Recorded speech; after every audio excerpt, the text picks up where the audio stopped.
problem started around high school, around my 9th grade, 10th grade. I could deal with the acne part of it, but the whole issue was my skin didn't feel healthy. I could notice, into my 20s, I could notice a lot of fine lines around my eyes and a lot of uneven skin tone and a lot of hyperpigmentation around my cheek area.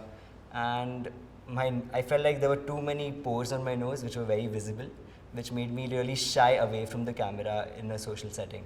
So that really wasn't helping me with my self-confidence part in college, which I really needed at that point. Hi, I'm Nilay and I am not a skincare influencer. So I had a lot of neem face washes. I used to use some vitamin C serums which didn't work for me. I felt like my skin texture wasn't up to the mark. I felt like my pores weren't reducing, the toners which I was using weren't helping me, and they were drying out my skin further. Whatever active ingredient which I was using, it was really flaring up my cheek skin and making it look very red. At one point I had totally given up on skincare. I just stuck to a pure glycerin soap, which I thought would be the only thing which would work for my skin and not make it flare up more. But it inadvertently ended up drying it further, so it wasn't the best decision. So back in college, I used to live in a boys' hostel and I was dealing with a lot of self-confidence issues, but there was a general notion about boys not really being into skincare, and that really made me think if I should divulge the issues which I'm facing to my friends, would they judge me? Is that something okay to say as a boy? So that was like an added pressure to the whole self-confidence issue which I was already facing. But eventually I had to decide for myself that it doesn't matter, I have to take care of my own skin. If I'm investing in something, I want it to work for me.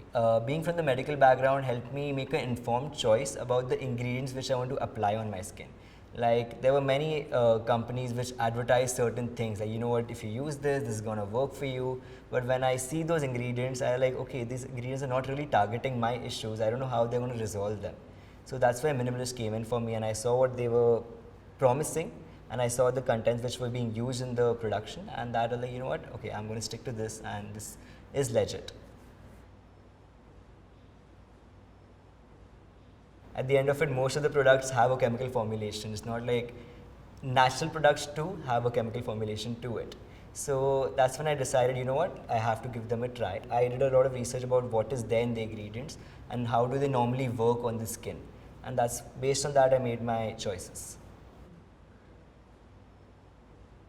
I had researched a lot about retinol and how much of a powerful ingredient it is, and it has been a game changer for me in my skincare routine. So normally retinol has like a purge period where people end up breaking out more, they have a lot of pigmentation, which luckily I didn't go through. This product seemed to be pretty stable for me in terms of formulation. So I started with using retinol once a week, and slowly over the course of 2 to 3 months, I started increasing the frequency, and I saw a slow and steady improvement in my skin, and I'm glad I stuck to it. So I have like a magnifying mirror in my room because that's where I like to do my skincare routines. Over the time, staring into it, I can see like the fine lines have reduced and my hyperpigmentation around my cheeks has settled down. Seeing all these fine lines go away and not having the hyperpigmentation in my skin definitely has boosted my self-confidence, especially in social settings. Like, my college me would have been proud of me right now. It was definitely worth it, definitely.